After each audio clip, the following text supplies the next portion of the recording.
Hello everyone, date है आज की 25 अक्टूबर 2020 संडे। आज हम इस वीडियो में कंप्लीट द हिंदू न्यूज़पेपर का एनालिसिस करेंगे, साथ ही साथ जो इम्पोर्टेंट एडिटोरियल हैं साइंस एंड टेक्नोलॉजी के पर्सपेक्टिव से उनको भी डिस्कस करेंगे। बिफोर वी बिगिन, सबसे पहले क्वेश्चंस डिस्कस कर लेते हैं आज के।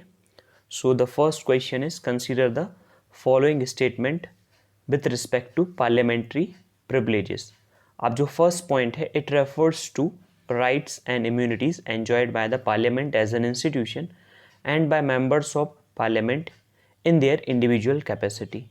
Second, it is provided under article 105 of the constitution. ये क्वेश्चन कल का जो करंट अफेयर था जिसमें कि पार्लियामेंट्री स्टैंडिंग जो कमेटी है, जॉइंट कमेटी है, उन्होंने फेसबुक और अमेजोन को समन किया था जो डाटा प्रोटेक्शन लॉ है उस पर उनके व्यूज़ जानने के लिए, उससे बेस्ड ये क्वेश्चन है।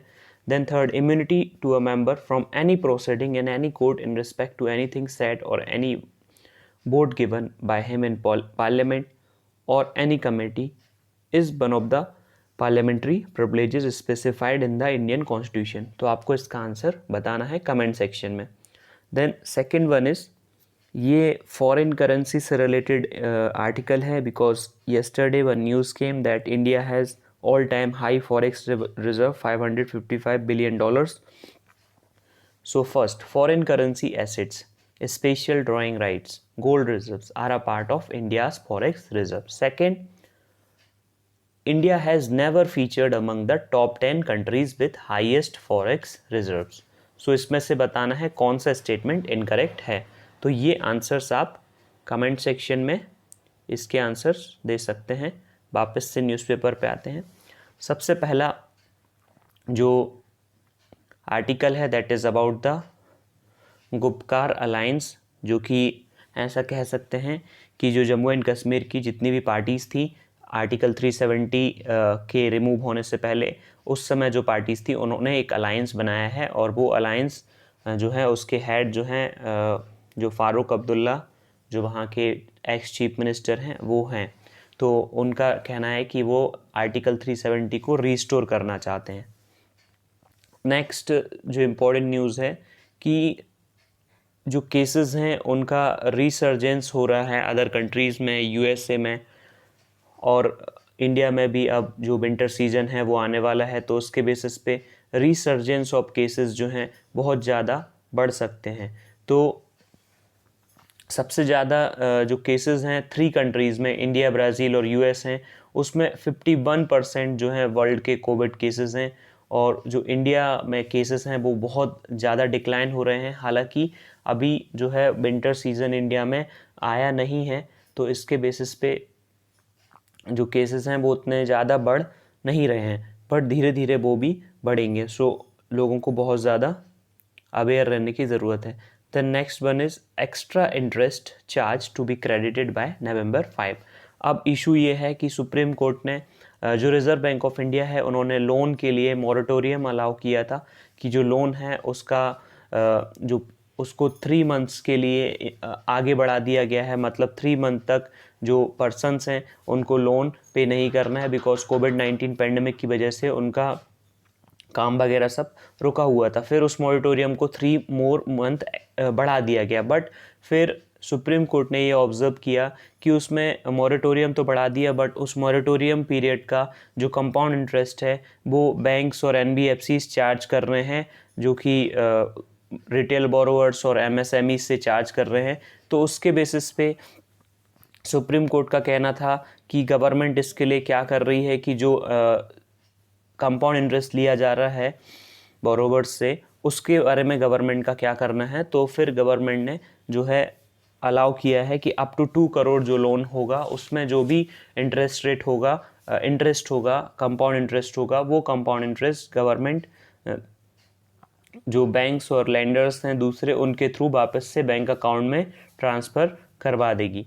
Then next one is Rajasthan के, ये इम्पॉर्टेंट नहीं है।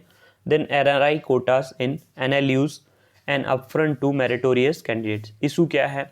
उड़ीसा हाईकोर्ट ने ऑब्जर्व किया कि बहुत सारे जो नेशनल लॉ इंस्टीट्यूट्स हैं, नेशनल लॉ यूनिवर्सिटीज़ हैं, जो क्लैट एग्ज़ाम होता है, क्लैट एग्ज़ाम के बेसिस पे अपने कैंपस में एडमिशन देते हैं, तो वो जो NRI स्टूडेंट्स हैं उनको NRI कोटा के बेसिस पे उनसे बहुत ज़्यादा फ़ी चार्ज करके उनको सीट दे देते हैं। तो वो सीट जो है वो इंडिया में रहने वाले जो मेरिटोरियस स्टूडेंट्स हैं उनकी जो सीट है उसमें से दिया जाता है। तो मेरिटोरियस स्टूडेंट्स जो हैं वो सीट में से बाहर हो जाते हैं और वो अच्छी पढ़ाई उनको नहीं मिल पाती है। तो ये इशू है। अब हमें यहाँ पे देखना है कि NRI और अभी जो रिसेंटली बजट था लास्ट ईयर, इस साल का जो फरवरी में लॉन्च हुआ था, उस बजट में NRI की डेफिनेशन को भी चेंज किया गया है। तो उससे हमें अपडेट रहना है। तो NRI की डेफिनेशन एक बार देख लेते हैं जो नोट्स के बेसिस पे। अब जो NRI है उसमें क्या चेंज किए गए NRI के डेफिनेशन में, जो भी बजट है उसमें अमेंड किया गया कि पहले कोई पर्सन है वो NRI होता था, नॉन रेसिडेंट इंडियन होता था, तो उस पे इंडिया में टैक्स तभी लगा सकते थे when he is living 182 days here. मतलब वो इंडिया में अगर 182 दिन रह रहा है, so then only tax can be imposed on him. Let suppose Alia Bhatt है, ठीक है, सी इज़ एन एक्ट्रेस, तो वो अगर वो NRI है, लंदन में रहती है, तो उस केस में उसके ऊपर टैक्स गवर्नमेंट तभी मांग सकती थी जब वो 182 डेज़ इंडिया में रहे। तो बहुत सारे दिन तक अगर वो बाहर रहते हैं, तो जो भी मूवीज़ की शूटिंग वो बाहर करते हैं या अदर कोई भी इनकम उनकी रहती है बाहर से, तो उस इनकम पे इंडियन गवर्नमेंट टैक्स नहीं ले सकती थी। बट गवर्नमेंट ने अभी ये चेंज करके 182 डेज़ से सिर्फ 120 डेज़ कर दिया है। तो अगर कोई पर्सन सिर्फ 120 डेज़ भी इंडिया में रह रहा है, then he also pay the tax in India. तो इससे जो डेफिनेशन है वो चेंज कर दी है। जो करंट लॉ है वो उसमें उसके बेसिस पे जो वर्ल्ड वाइड इनकम होती है वो इंडिया में टैक्सेबल हो चुकी है। पहले जो थी वो नॉन रेसिडेंट जो इंडियंस हैं उनके केस में सिर्फ जो भी उनने इनकम अर्न की है इंडिया में वही टैक्सेबल है। लेकिन जो चेंज प्रपोज किए गए हैं बजट में, अगर इंडियन सिटीज़न वो कहीं पे भी टैक्स पे नहीं कर रहा है, देन ही हैज़ टू पे द टैक्स इन इंडिया। सो ये इशू है। देन नेक्स्ट वन इज़, यहाँ ये अपने लिए इम्पॉर्टेंट नहीं है। Then NCR annual battle for clear skies begins. जो NCR means national capital region है, वहाँ पे जो रिस्पॉन्स है गवर्नमेंट की तरफ से वो बहुत ज़्यादा प्रॉम्प्ट रिस्पॉन्स की ज़रूरत है, क्योंकि वहाँ पे जो एयर क्वालिटी इंडेक्स है वो बहुत ही जो है ख़राब कंडीशन में पहुँच चुका है। तो इसके लिए गवर्नमेंट की तरफ से, सिविल सोसाइटीज़ की तरफ से बहुत ज़्यादा ही रिस्पॉन्स की ज़रूरत है। अब यहाँ पे जो उन्होंने मेज़र लॉन्च किए हैं उसमें कि GRAP मेजर सुप्रीम कोर्ट ने अपॉइंट किया है environment pollution prevention and control authority जो है उसको। और अपन ने देखा था कि जो CPCB है, सेंट्रल पॉल्यूशन कंट्रोल बोर्ड, वो भी अपना काम इस रिस्पॉन्स में कर रहा है। अगर पॉल्यूशन जो है दिल्ली में अभी जितना है उससे थोड़ा और बढ़ता है तो दिल्ली का पॉल्यूशन जो है वो सीवियर कैटेगरी में चला जाएगा। तो इसमें जो भी मेजर्स लेने हैं वो बहुत जल्दी ही लेने पड़ेंगे। अब यहाँ पे कुछ इम्पॉर्टेंट बातें लिखी हुई हैं कि कैसे पता चलता है कि कंडीशन पुअर है कि वेरी पुअर है, सीवियर है या सीवियर प्लस है। तो जो PM 2.5 है, अगर उसकी वैल्यू 61 से 90 माइक्रोग्राम पर मीटर क्यूब होती है, या PM 10 की वैल्यू 101 से 250 माइक्रोग्राम मीटर क्यूब होती है, तो जो एयर क्वालिटी है उसको पुअर माना जाता है। देन वेरी पुअर में जो PM 2.5 है उसकी वैल्यू 121 से 250 माइक्रोग्राम, इस तरह से। देन सीवियर में थोड़ा और इंक्रीज़ होती है, सीवियर प्लस में और इंक्रीज़ होती है। तो गवर्नमेंट को स्ट्रिक्ट होना चाहिए इस कंडीशन में। Then next is fine, imposing fine. जो भी पॉल्यूशन कंट्रोल बोर्ड है उन्होंने जो है वो फाइन डिसाइड किया है इम्प्रॉपर पार्किंग को लेके। देन गवर्नमेंट की जो इलेक्ट्रिक व्हीकल पॉलिसी है जो अभी रिसेंटली लॉन्च हुई है, जिसमें कि इंसेंटिव और बेनिफिट्स दिए गए हैं जो भी इलेक्ट्रिक व्हीकल परचेस करता है, तो उसके ऊपर भी ध्यान देना चाहिए। Then next one is anti smoke guns.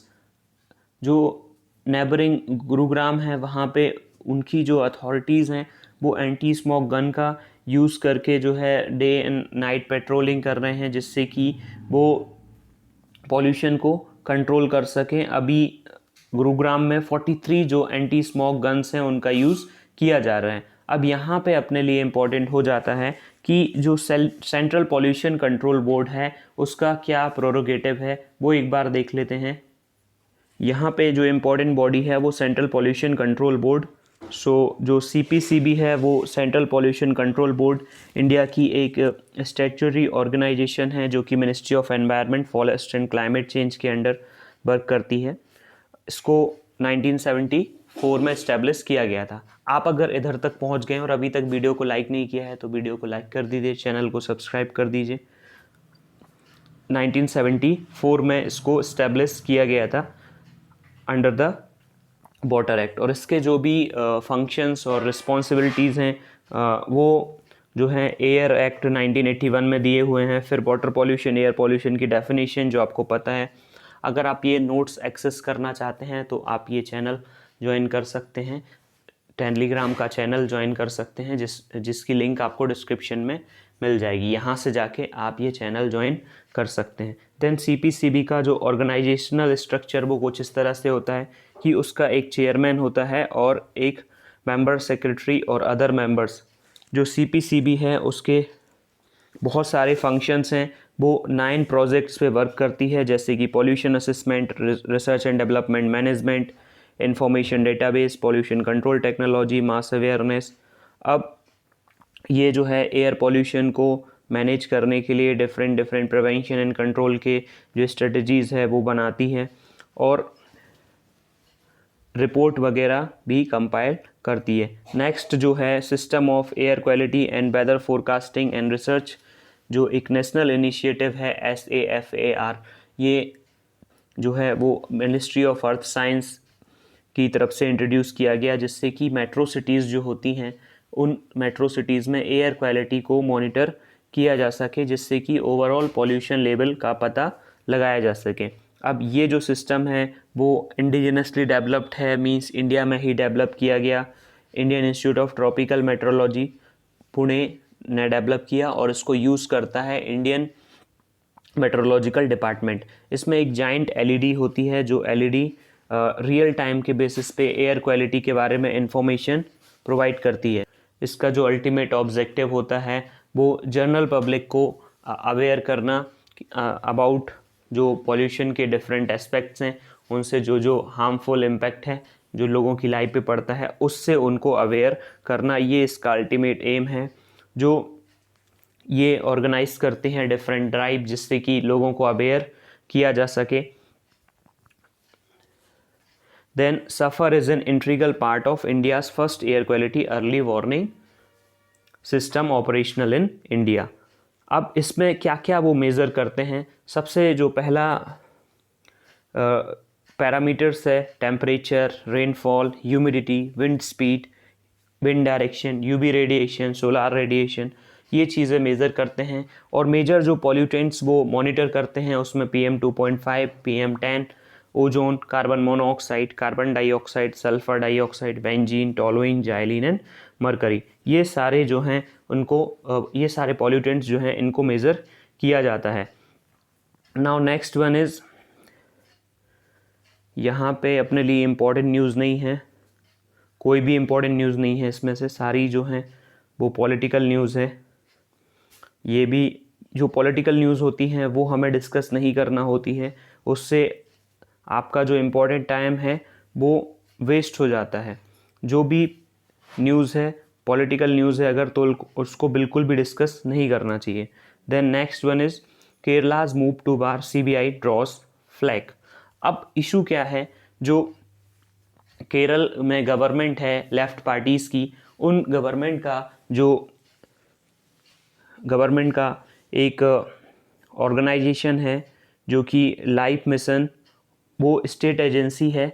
वो स्टेट एजेंसी जो है वो पुअर लोगों को हाउस प्रोवाइड करने का काम करती है। तो उसके ऊपर ये एलिगेशन है कि उन्होंने जो है वो फॉरेन कंट्रीब्यूशन रेगुलेशन जो एक्ट है उसका वायलेशन किया है, तो उसके बेसिस पे सीबीआई जो है केरला में इंक्वायरी कर रही है और उनके ऊपर जो है वो जो है बहुत बड़े बड़े केसेस बन रहे हैं।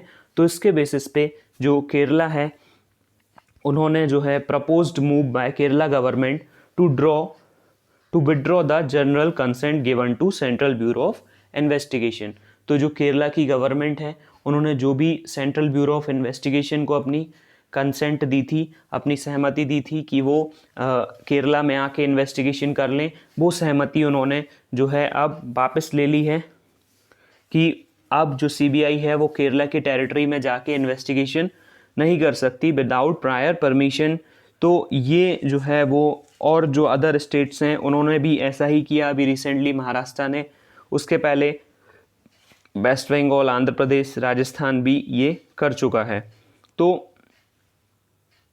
इसमें जो पेन्यारी विजयन जो गवर्नमेंट है उन्होंने टॉप जो लॉयर्स हैं उनको रिक्रूट किया है सीबीआई को जो है वो केरला में एंटर ना होने देने के लिए। अब यहाँ पे जो इम्पॉर्टेंट चीज़ है अपने लिए वो है फॉरेन कंट्रीब्यूशन रेगुलेशन एक्ट। अभी जो ये फॉरेन कंट्रीब्यूशन रेगुलेशन एक्ट है इसमें अमेंडमेंट जो हैं वो किए गए हैं, तो इसके लिए ये और भी इम्पॉर्टेंट हो जाता है। जो फॉरेन कंट्रीब्यूशन रेगुलेशन एक्ट 2010 है, इसके जो की पॉइंट्स हैं या जो प्रोविज़न हैं बिल के, वो प्रोहिबिट करता है जो फॉरेन कंट्रीब्यूशन है उसको एक्सेप्ट करने से जो पब्लिक सर्वेंट्स हैं या फिर पब्लिक सर्वेंट्स जो कि गवर्नमेंट की पेमेंट लेते हैं वो पब्लिक सर्वेंट कहलाते हैं। तो उन गवर्नमेंट पब्लिक सर्वेंट्स को प्रिवेंट करते हैं कोई भी पेमेंट, कोई भी मनी रिसीव करने से। पब्लिक सर्वेंट जो होता है कोई भी पर्सन जो कि सर्विस में है या जिसको गवर्नमेंट पैसे पे करती है या वो पब्लिक ड्यूटी कर रहा है। अब जो FCRA एक्ट है वो फॉरेन कंट्रीब्यूशन जो है उसको एक्सेप्ट करने से रोकता है। कोई भी इलेक्शन कैंडिडेट है, एडिटर है कोई न्यूज़पेपर का, पब्लिशर है न्यूज़पेपर का, जजेस हैं, गवर्नमेंट सर्वेंट्स हैं, मेंबर ऑफ कोई भी लेजिस्लेचर हैं और पॉलिटिकल पार्टीज़। अब इसमें जो फॉरेन कंट्रीब्यूशन है उसका ट्रांसफ़र कोई और पर्सन को नहीं किया जा सकता। अब जो पर्सन है वो कोई भी इंडिविजुअल हो सकता है, एसोसिएशन हो सकता है, रजिस्टर्ड कंपनी हो सकती है। जो FCRA है उसमें आधार जो है अब रजिस्ट्रेशन के लिए मैंडेटरी कर दिया गया है। जो बिल है उसने आधार नंबर को मैंडेटरी कर दिया है। कोई भी जो ऑफिस बियरर्स हैं, जो भी उसके सेक्रेटरी, वाइस प्रेसिडेंट, प्रेसिडेंट हैं, उन सबको जो है आधार कार्ड जो है मैंडेटरी कर दिया है। इससे गवर्नमेंट का मानना है कि मेजर जो फंड रिसीविंग एजेंसीज़ हैं उनके ऊपर एक चेक लगाया जा सकता है, उनके ऊपर एक बाउंडेशन लगाई जा सकती है, जिससे कि जो वो फॉरेन कंट्रीब्यूशन ले रहे हैं जो हो सकता है कि वो लें किसी पर्पस से और यूज़ किसी और पर्पस के लिए करें, तो उससे जो है वो बचा जा सकता है। अब अगर कोई फॉरेनर है तो सीधी सी बात है उसके पास आधार कार्ड तो होगा नहीं, तो उससे जो है पासपोर्ट की कॉपी ले ली जाती है या ओवरसीज सिटीज़न ऑफ इंडिया का जो कार्ड है वो ले लिया जाता है। अब जो FCRA अकाउंट है वो सिर्फ एक ही बैंक में होना चाहिए उनका FCRA अकाउंट, जो कि state bank of India new Delhi, और वो कहीं पे भी उनका ऑल इंडिया कहीं पे भी अकाउंट नहीं होना चाहिए। सिर्फ एक ही अकाउंट में वो मनी रिसीव होना चाहिए, जिससे कि गवर्नमेंट की जो एजेंसीज़ हैं उनको मॉनिटर करना बहुत ही आसान हो जाएगा। अब जो पर्सन है वो ओपन कर सकते हैं FCRA अकाउंट कोई भी शेड्यूल बैंक में, देयर चॉइस। अब जो भी फंड है उनको जो मिला है उसको यूटिलाइज़ करने के लिए। देन अब यहाँ पे जो गवर्नमेंट ने जो रिस्ट्रिक्शन लगाई हुई हैं फॉरेन कंट्रीब्यूशन पे यूटिलाइज़ करने से, जो गवर्नमेंट कोई भी जो अनयूटिलाइज फॉरेन कंट्रीब्यूशन है उसको जो भी स्टेटेड पर्पस, जो भी पर्पस के लिए वो मनी आया था उसी पर्पस के लिए यूज़ होना चाहिए। अगर वो सेम पर्पस के लिए मनी यूज़ नहीं हो रहा है देन गवर्नमेंट उस पर जो है वो कुछ प्रोविज़न्स लगा सकती है। देन रिडक्शन, अब जो फॉरेन कंट्रीब्यूशन जो एक्ट है उसमें ये प्रोविज़न गवर्नमेंट ने रखा है कि जो भी NGO है या जो भी बॉडी है जो फॉरेन कंट्रीब्यूशन ले रही है वो उस मनी का 20% से ज़्यादा अपने जो एम्प्लॉयज़ हैं या जो ऑफिस को बनाने में जो प्लेस लगता है उसका या HRA देने में 20% से ज़्यादा जो मनी है वो स्पेंड नहीं कर सकते। बट FCRA 2010 में ये लिमिट थोड़ी ज़्यादा थी, 50% थी। अब नेक्स्ट है सरेंडर ऑफ सर्टिफिकेट, जो सेंट्रल गवर्नमेंट परमिट कर सकती किसी पर्सन को कि वो अगर सरेंडर करना चाहे अपना सर्टिफिकेट। तो यूनियन गवर्नमेंट जो है वो बहुत सारे मेज़र ले रही है, जिसमें कि उन्होंने जो लाइसेंस जो है अभी रद्द कर दिया था। 6 जो रिलीजियस कन्वर्जन्स का काम कर रहे थे NGO, तो इसके बेसिस पे ये एक इम्पॉर्टेंट बात हो जाती है, ये एक इम्पॉर्टेंट आर्टिकल रहता है कि जो भी आपके द हिंदू में आर्टिकल्स होते हैं उससे रिलेटेड अगर आपने इन्फॉर्मेशन एक बार एक्सेस कर ली और अगर आप उस इन्फॉर्मेशन को बार बार रीड कर रहे हैं तो इससे आपको ये फ़ायदा है कि वो इन्फॉर्मेशन आपकी लॉन्ग टर्म मेमोरी में बनी रहेगी। आपको बार बार जो भी स्टैटिक आपका पोर्शन है उसको पढ़ने के लिए नहीं जाना पड़ेगा। इवन अगर आपका 10 से 20% भी स्टैटिक पोर्शन इस तरह से कवर हो जाता है और साथ में करंट भी आपका कवर रहता है तो आप आसानी से एग्ज़ाम को क्रैक कर सकते हैं। देन नेक्स्ट जो यहाँ पे अपने लिए इम्पोर्टेंट है, Nepal.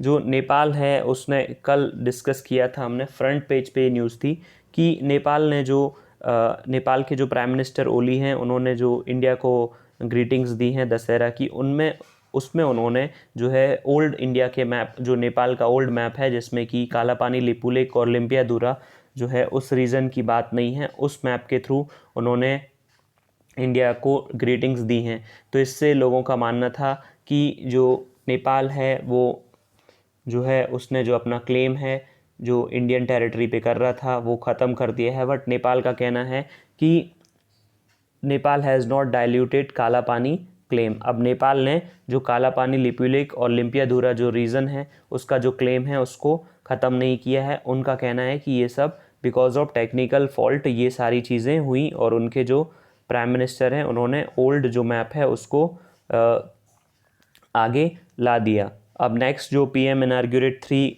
Projects in Gujarat, prime minister ने जो है वो 3 प्रोजेक्ट्स जो हैं इंडिया में गुजरात में वीडियो कॉन्फ्रेंस के बेसिस पे लॉन्च किए, जो कि इसमें जो इम्पोर्टेंट प्रोजेक्ट है वो है थर्ड प्रोजेक्ट लॉन्च वॉज 2 से 2.3 किलोमीटर जो लॉन्ग रोपवे है जो कि गिरनार जो जूनागढ़ सिटी में आता है, जो मेजर पिलग्रिमेज साइट है वहाँ पे ये बनाया गया है। ये लॉन्गेस्ट टेम्पल रोपवे है एशिया में, तो ये अपने लिए इम्पोर्टेंट हो जाता है। Then next one is carbine deal, a benchmark for UAE firm to invest in India. अभी जो UAE की एक फर्म है जो कि ये इस तरह से जो है क्लोज क्वार्टर कार्बाइन इस तरह की जो ये गन है वो बनाती है और उसकी जो 93,895 जो ये CQBs हैं इनकी इंडियन आर्मी जो है प्रोक्योरमेंट कर रही है, उसके लिए जो है डील साइन की गई है। तो अपने लिए यहाँ पे इम्पॉर्टेंट हो जाता है कि ये जो डील है वो कौन करता है। तो ये जो डील है वो फाइनल करते हैं डिफेंस एक्विजिशन काउंसिल। उन्होंने 2018 में ये डील फाइनल की थी, तो 2020 तक उसकी जो पूरी की पूरी जो डील है वो फाइनल हो पाई। तो एक बार डिफेंस एक्विजिशन काउंसिल को देख लेते हैं। जो डिफेंस एक्विजिशन काउंसिल है वो एक ओवरआर्किंग स्ट्रक्चर है जो कि डिफेंस मिनिस्टर के अंडर डिफेंस मिनिस्टर कॉन्स्टिट्यूट करते हैं, जो कि डिफेंस प्रोक्योरमेंट प्लानिंग प्रोसेस उसमें होती है। ये हाईएस्ट डिसीजन मेकिंग बॉडी है डिफेंस मिनिस्ट्री की, जो डिसाइड करती है कि क्या न्यू पॉलिसीज़ होना चाहिए, किस तरह के कैपिटल एक्विजिशंस होना चाहिए, कौन सा टैंक लेना है, कौन सा एयरक्राफ्ट लेना है, कौन सी गन लेनी है। आर्मी नेवी एयरफोर्स के लिए ये डिसाइड करते हैं, इवन इंडियन कोस्ट गार्ड के लिए भी। अब जो डिफेंस ऑब्जेक्टिव है इसका, जो कि एक्सपीडियस प्रोक्योरमेंट होना चाहिए, बहुत ही स्पीड में प्रोक्योरमेंट होना चाहिए। पहले जब डिफेंस एक्विजिशन काउंसिल नहीं थी तो फाइल्स इधर से उधर घूमती रहती थी, तो उसके बेसिस पे जो एक्विजिशन है उसमें इतना ज़्यादा टाइम लग जाता था कि इवन अगर कहीं किसी कंट्री से वॉर हो गया है तो वॉर के बाद आपने जो प्रोक्योरमेंट की थी उसकी सप्लाई आपको मिल रही है तो वो फिर आपके कोई काम की नहीं रह जाती। तो जिससे कि जो भी आर्म फोर्सेस अपनी कैपेबिलिटी के हिसाब से जो भी चीज़ें मांगेंगी उसको डिफेंस एक्विजिशन काउंसिल उसको देखेगी और फिर उसको प्रोक्योर करने की उनको परमिशन प्रोवाइड करेगी। तो ये जो बॉडी है वो ग्रुप ऑफ मिनिस्टर्स जो हैं उन्होंने रिकमेंड किया था reforming the national security system 2001 में, जो पोस्ट कारगिल वॉर, जो कारगिल वॉर हुआ था इंडिया और पाकिस्तान के बीच में 1999 में, उस वॉर के बाद डिफेंस एक्विजिशन काउंसिल बनाया गया, जिससे कि जो डिफेंस से रिलेटेड जो भी प्रोजेक्ट होते हैं उनको स्ट्रीमलाइन किया जा सके, डिफेंस एक्विजिशन को बहुत फास्ट किया जा सके। अब इसका जो कंपोजिशन होता है, इसमें डिफेंस मिनिस्टर चेयरमैन होते हैं, minister of state member, chief of army staff, chief of navy, defence secretary member, chief of air staff. अब जो DR secretary defence research and development organisation वो मेंबर होते हैं, और डिफेंस प्रोडक्शन मेंबर होते हैं। अब जो DPP जो है वो national policy to purchase defence equipment, जो भी प्रोसेस होती है जिससे कि स्ट्रीमलाइन करना डिफेंस प्रोक्योरमेंट को, प्रोसीजर्स बनाना, जिससे कि सेल्फ रिलायंस का ऑब्जेक्टिव जो है वो पूरा हो सके सिक्योरिटी नीड्स का, मींस सिक्योरिटी नीड्स में कोई भी कमी ना रह जाए किसी भी तरह से। फिर इसके बाद जो नेक्स्ट न्यूज़ है वो यहाँ पे animals spread of sacrifice in pandemic hit Orissa. अब उड़ीसा में एक फेस्टिवल होता है जिसको बोला जाता है चातार फेस्टिवल। ये भवानीपटना टाउन ऑफ उड़ीसा में कालाहांडी डिस्ट्रिक्ट में होता है, जिसमें कि सेक्रीफाइस किया जाता है थाउजेंड्स ऑफ एनिमल और बर्ड्स का, जिससे कि बहुत ज़्यादा ब्लड सेड वहाँ पे हो जाता है, खून की एक प्रकार से होली हो जाती है। तो डिस्ट्रिक्ट एडमिनिस्ट्रेशन को जो है हाई कोर्ट ने प्रोहिबिट किया है कि कोई भी इस तरह का जो रिचुअल है उसको परफॉर्म नहीं किया जाना चाहिए। अब यहाँ पे जो है किसी पर्सन ने public interest litigation high court में लगाई थी, तो हाई कोर्ट ने उसके बेसिस पे अपना डिसीज़न दिया। तो अपने लिए यहाँ पे दो चीज़ें इंपॉर्टेंट थी। पहला तो ये जो चातार फेस्टिवल है वो जो है कल्चरल जो है उससे रिलेटेड है, एंड नेक्स्ट इज़ PIL जो कि GS जनरल स्टडीज़ पेपर 2 से रिलेट कर सकते हैं। पब्लिक इंटरेस्ट लिटिगेशन क्या होती है, इसका एम क्या है, ऑब्जेक्टिव क्या है, क्या उसमें कमियां हैं। जो पब्लिक इंटरेस्ट लिटिगेशन है वो अमेरिकन जो वहाँ की जो लॉ पद्धति है उससे इंडिया ने उसको लेके आए हैं, और जो भी बहुत सारे ऐसे लोग हैं जो अनरिप्रेजेंटेड हैं या जिनके पास उतना मनी नहीं है कि वो लॉ को एक्सेस कर सकें, तो अनऑर्गेनाइज्ड जो भी कंज्यूमर्स होते हैं और कुछ एनवायरमेंटल इश्यूज़ होते हैं, उन इश्यूज़ को लेके जो है जस्टिस मांगा जा सकता है PIL के बेसिस पे। अब PIL का बेसिक मीनिंग ये है कि कोई भी ऐसा इशू जिससे लार्जर पब्लिक इंटरेस्ट हो, जिसमें उस इशू को लेके PIL फाइल की जा सकती है। वो इशू पॉल्यूशन हो सकता है, टेररिज्म हो सकता है, रोड सेफ्टी, कंस्ट्रक्शनल हैज़ार्ड, और कोई भी ऐसा मैटर जिसमें कि लार्जर इंटरेस्ट पब्लिक का हो, तो अफेक्ट हो रहा हो, तो उसके बेसिस पे जो PIL है वो लगाई जा सकती है। अब यहाँ पे कुछ इश्यूज़ हैं जिनके बेसिस पे PIL लगाई गई। यहाँ पे इम्पॉर्टेंट जो है PIL जो फर्स्ट टाइम रिपोर्ट की गई थी वो होसी नारा खातून वर्सेस स्टेट ऑफ बिहार 1979 में, जिसमें कि जो प्रिजनर्स हैं उनको इनह्यूमन कंडीशंस में रखा जा रहा था, जो भी ट्रायल प्रिजनर्स थे, जिससे कि PIL के बाद 40,000 जो अंडर ट्रायल प्रिजनर्स हैं उनको रिलीज़ किया गया। तो ये एक लैंडमार्क जजमेंट था। देन अब यहाँ पे जो PIL जो है, कोई भी मेंबर जो पब्लिक या social action group writ petition लगा सकता है हाई कोर्ट में अंडर आर्टिकल 226 या फिर सुप्रीम कोर्ट में आर्टिकल 32 के अंडर, जहाँ पे वो उसके जो भी लीगल और कॉन्स्टिट्यूशनल राइट्स हैं वो वायलेट हो रहे हैं, तो उसके बेसिस पे वो कोर्ट में जा सकता है। अब यहाँ पे जो इम्पॉर्टेंट बात है कि इंडिया में जो PIL है उसकी बहुत ज़्यादा ग्रोथ हुई है। इससे जो कोर्ट है वो, इससे जो लोग हैं वो बहुत ज़्यादा लिबरल बन गए हैं और अपना जो भी उनका जो मत है वो रखने लगे हैं। देन PIL का सिग्निफिकेंस क्या है? PIL जो है वो कॉमन पीपल को कोर्ट का एक्सेस देती है। PIL जो इम्पोर्टेंट इंस्ट्रूमेंट है सोशल चेंज का, समाज में चेंज करने का और रूल ऑफ लॉ को इस्टेब्लिश करने का। देन अब कुछ वीकनेस भी हैं, वो इम्पॉर्टेंट हैं। जो PIL है कभी कभी वो problem of competing right, for instance जब कोर्ट ऑर्डर करता है कोई भी पॉल्यूटिंग इंडस्ट्रीज़ का, तो इससे जो वर्कमैन का इंटरेस्ट है या जो इकोनॉमी है वो सैटर हो जाती है, इकोनॉमी को इफ़ेक्ट पड़ता है। तो ये PIL का बहुत बड़ा ड्रॉबैक है। अब PIL का जो ग्रेटेस्ट कंट्रीब्यूशन है वो अकाउंटेबिलिटी बढ़ाती है गवर्नमेंट की towards human rights of the poor. तो ये PIL का इशू था। आप ये नोट्स एक्सेस करके उसको और अच्छे से रीड कर सकते हैं, बार बार आप रिवीजन कर सकते हैं। अगर एक इशू डेली आता है और आप 15 से 20 मिनट निकाल के पूरा जो इशू है न्यूज़पेपर के साथ कवर कर लेते हैं, तो आपको फिर जो बार बार अलग अलग से पढ़ने की ज़रूरत नहीं रहेगी। 10 से 20% जो सिलेबस है वो आपका इधर ही कवर हो जाएगा।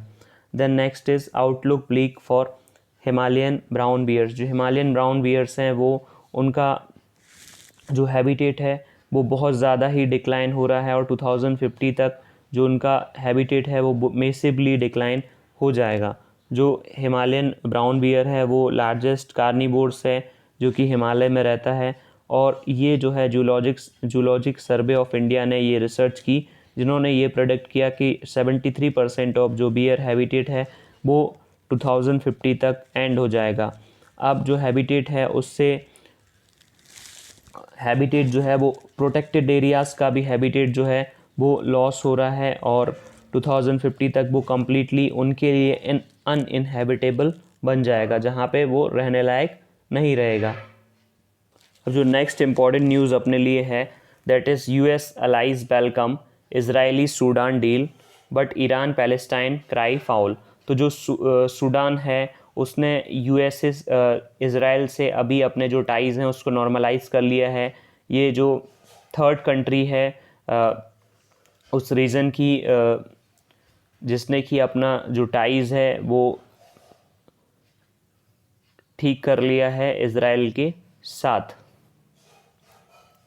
नेक्स्ट जो अपने लिए इम्पोर्टेंट न्यूज़ है that is aircraft carrier trial to begin soon. जो इंडिया का जो एयरक्राफ्ट कैरियर है उसका जो ट्रायल है वो स्टार्ट हो जाएगा। ये बात की है कोचीन जो शिपयार्ड है जो कि एक मिनी रत्न कंपनी है। अब आपको बताना है कि कितनी तरह की जो कंपनीज़ हैं उनको डेजिग्नेट किया है इंडियन गवर्नमेंट ने उनकी एफिशिएंसी को बढ़ाने के लिए, ये आप कमेंट सेक्शन में बता सकते हैं। देन ये इम्पोर्टेंट नहीं है how an asymptomatic player turn super spreader. Then room temperature पे सुपर कंडक्टिविटी पॉसिबल है बट उसके लिए सीवियर प्रेशर की ज़रूरत है। सुपर कंडक्टिविटी क्या होती है? कोई भी मटेरियल जो है जब उसमें रेजिस्टेंस बिल्कुल भी ना के बराबर हो जाए, ज़ीरो रेजिस्टेंस हो जाए, देन उस मटेरियल को सुपर कंडक्टर बोला जाता है। तो यहाँ पे सुपर कंडक्टिविटी की बात की जा रही है कि रूम टेम्परेचर पे सुपर कंडक्टिविटी पॉसिबल है, लेकिन उसके लिए जो प्रेशर है वो बहुत ही ज़्यादा सीवियर प्रेशर होना चाहिए। 2.6 मिलियन एटमॉस्फेयर जो है इतना प्रेशर चाहिए रहता है। अब सुपर कंप्यूटर्स जो हैं या क्वांटम कंप्यूटर्स हैं उनमें सुपर कंडक्टिविटी का यूज़ किया जाता है। अब नेक्स्ट जो अपने लिए इम्पॉर्टेंट आर्टिकल है पूरा वो है chronic battle with mall nourishment. अभी आपने सुना होगा कि ग्लोबल हंगर इंडेक्स जो है उसकी जो है रेटिंग्स लॉन्च हुई हैं, उसमें जो इंडिया का नंबर है वो 94 है आउट ऑफ 107 कंट्रीज़, जो कि इंडिया के जो नेबर्स हैं सार्क कंट्रीज़ हैं या साउथ एशियन नेशंस हैं या फिर बोला जाए तो ब्रिक्स जो ग्रुपिंग है, उन सब में इंडिया की कंडीशन बहुत ही सीवियर है, बहुत ही ख़राब है। सिर्फ अफ़गानिस्तान और नॉर्थ कोरिया को छोड़ दिया जाए तो बाकी जो भी नेबरिंग कंट्रीज़ हैं, आसपास वाली कंट्रीज़ हैं, उन सब से इंडिया की कंडीशन बहुत ही ख़राब है। इवन जो इंडिया है उसको जो अफ्रीकन कंट्रीज़ हैं जैसे कि सूडान है उनके साथ में रखा गया है उस रेटिंग्स में। तो ये यहाँ पे एक बार डिस्कस कर लेते हैं। इंडिया में जो GHI स्कोर आया उसमें 94 जो है इंडिया का आया है ग्लोबल हंगर इंडेक्स में। 94 रैंक है इंडिया की, जो कि इवन बांग्लादेश और पाकिस्तान से भी लोअर है और GHI ने ये शो किया है कि 690 मिलियन पीपल जो वर्ल्ड में वो अभी अंडर नरिश्ड हैं और 144 मिलियन चिल्ड्रन जो हैं वो सफ़र करते हैं स्टंटिंग। एक ये स्टंटिंग जो होता है वो एक क्रोनिक साइन होता है अंडर न्यूट्रिशन का। स्टंटिंग में जो पर्सन है उसकी एज के हिसाब से उसकी हाइट नहीं होती है and 47 million children suffer from wasting. Wasting में जो है वो हाइट के हिसाब से उस पर्सन का वेट नहीं होता है और ये एक एक्यूट अंडर न्यूट्रिशन का साइन है। तो इंडिया में बहुत सारे ऐसे जो चिल्ड्रन भी हैं जो कि बहुत शॉर्ट भी हैं और बहुत थिन भी हैं, मतलब उनमें जो है स्टंटिंग और वेस्टिंग दोनों प्रेवलेंट है, तो उसको बोला जाता है chronic under severe under nutrition. तो इस तरह से 3 तरह के अंडर न्यूट्रिशन हो गए। सबसे पहला एक्यूट, सेकंड जो है वो chronic and third one is severe. तो ये 3 तरह के जो अंडर न्यूट्रिशन है वो प्रेवलेंट है इंडिया में। अब इसके बाद जो ग्लोबल हंगर इंडेक्स है वो क्या है और वो कैसे वो रैंकिंग को डिटरमाइन करता है। जो GHI है वो एनुअल पेपर है जो कि पब्लिश किया जाता है worldwide, Concern Worldwide and Welthungerhilfe जो एक बॉडी है उसके द्वारा, जो कि पूरे वर्ल्ड में हंगर को ट्रैक करते हैं। अब इसका जो स्कोर है वो कैसे कैलकुलेट किया जाता है। जो 1/3 ऑफ स्कोर है वो लेवल ऑफ अंडर नरिशमेंट से डिसाइड होता है कि उस कंट्री में जो अंडर नरिशमेंट कैसे है। जैसे कि लेट सपोज उसमें 4 पैरामीटर्स को देखा जाता है कि कंट्री में अंडर नरिशमेंट कैसी है, देन इसके बाद स्टंटिंग, देन वेस्टिंग एंड अगला जो है वो माल न्यूट्रिशन का डाटा, चाइल्ड मोर्टेलिटी का डाटा देखा जाता है। तो जो भी 1/3 ऑफ स्कोर है वो अंडर नरिशमेंट से आता है उस कंट्री की, जहाँ पे ऐसी पॉपुलेशन जो इनसफिशिएंट कैलोरी इनटेक लेती है, मतलब जो पर्याप्त मात्रा में जो फूड है उसको कंज्यूम नहीं करती। और इसमें जो डाटा है वो FAO का डाटा यूज़ किया जाता है। अब जो 1/3 स्कोर है वो चाइल्ड मोर्टेलिटी से आता है, उसमें कि जो ये बताता है कि कितने जो चाइल्ड्स हैं उनकी मौत हो गई है, और इससे ये पता चलता है अगर चाइल्ड की मौत हो गई है तो उसमें न्यूट्रिशन और अनहेल्दी एनवायरनमेंट का बहुत बड़ा रीज़न होता है। अब जो रिमेनिंग 2 जो डाटा बचे जो कि स्टंटिंग और वेस्टिंग का है, तो उनके लिए 16.66% जो वेटेज है वो वेस्टिंग के लिए दिया जाता है, जिसमें कि चाइल्ड की जो हाइट है वो ज़्यादा है बट उसका वेट उतना नहीं है। देन 1/6 मतलब 16.6% रेटिंग्स इस बात के लिए दी जाती हैं स्टंटिंग के लिए, जिसको जो है क्रोनिक माल न्यूट्रिशन बोला जाता है, जिसमें कि चाइल्ड की जो हाइट है वो कम है उसकी एज के हिसाब से, जो कि क्रोनिक अंडर न्यूट्रिशन को रिफ्लेक्ट करती है। अब ये जो सारे डाटा हैं वो world health organisation, world bank और यूनाइटेड नेशंस से लिए जाते हैं। ये सारे जो डाटा हैं वो जाते तो इंडिया से ही हैं, जो नेशनल फैमिली हेल्थ सर्वेज़ हैं वो उसको देता है, लेकिन इसमें एक तरह का टाइम लैग है because national family health survey का जो डाटा है वो 4 साल पुराना है और ये जो सर्वे है वो अभी 2020 का रिसेंट है। अब इसमें जो रिज़ल्ट है वो 100 पॉइंट के स्केल पे दिया जाता है, जिसमें कि ऐसी कंट्रीज़ जिसमें कोई भी हंगर नहीं है उनको 0 से लेके 9.9 तक का स्कोर दिया जाता है, और 10 से 19 के बीच का जो स्कोर होता है वो मॉडरेट, 20 से 34.9 तक का स्कोर होता है वो सीरियस, और उसके बाद का जो स्कोर है वो अलार्मिंग होता है। अब ये जो क्लासिफिकेशन है वो चेंज होता रहता है बिकॉज नई नई कंट्रीज़ इंट्रोड्यूस होती रहती हैं। अब इंडिया का जो इसमें रैंक है वो इंडिया जो है वो सीरियस कैटेगरी में फॉल करता है, जैसे कि इंडिया का स्कोर 27.2 है। अब जो ये डेफिनेट इम्प्रूवमेंट है सिचुएशन, जो इंडिया में सिचुएशन 2 दशक पहले थी उस सिचुएशन तो इंडिया में इम्प्रूवमेंट है। 38.9% जो है वो अलार्मिंग कैटेगरी में फॉल करते हैं, मतलब लास्ट टाइम पे इंडिया जो है वो अलार्मिंग कैटेगरी में था। अब ब्रिक्स कंट्रीज़ से भी इंडिया का भी अगर कंपैरिजन किया जाए तब भी इंडिया की जो कंडीशन है वो अलार्मिंग है। सिर्फ अफ़गानिस्तान को छोड़ दिया जाए तो बाकी सारे जो भी साउथ एशियन नेबर्स हैं उनसे भी इंडिया की कंडीशन जो है वो सीवियर है। अब यहाँ पे सबसे पहली जो बात आती है इन टर्म्स ऑफ जो ओवरऑल अंडर नरिशमेंट है, उसमें 14% जो इंडियन पॉपुलेशन है उनके पास इनफ कैलोरीज़ नहीं हैं, जो कि लगभग 20% जो था लेवल 2005 से 7 में, उससे तो इम्प्रूवमेंट है। अब इंडिया में जो चाइल्ड मोर्टेलिटी रेट है वो 3.7% है, वो 2000 में 9.2% था। तो इन पैरामीटर्स पे जो है इंडिया का इम्प्रूवमेंट है। अब इंडिया का जो सबसे वर्स्ट स्कोर आता है वो स्टंटिंग और वेस्टिंग के पैरामीटर्स को लेके है, बिकॉज 35% ऑफ इंडियन चिल्ड्रन जो हैं वो स्टंटेड हैं। और हालांकि 2000 ईयर जो है उससे बहुत ज़्यादा इम्प्रूवमेंट है। Then next one is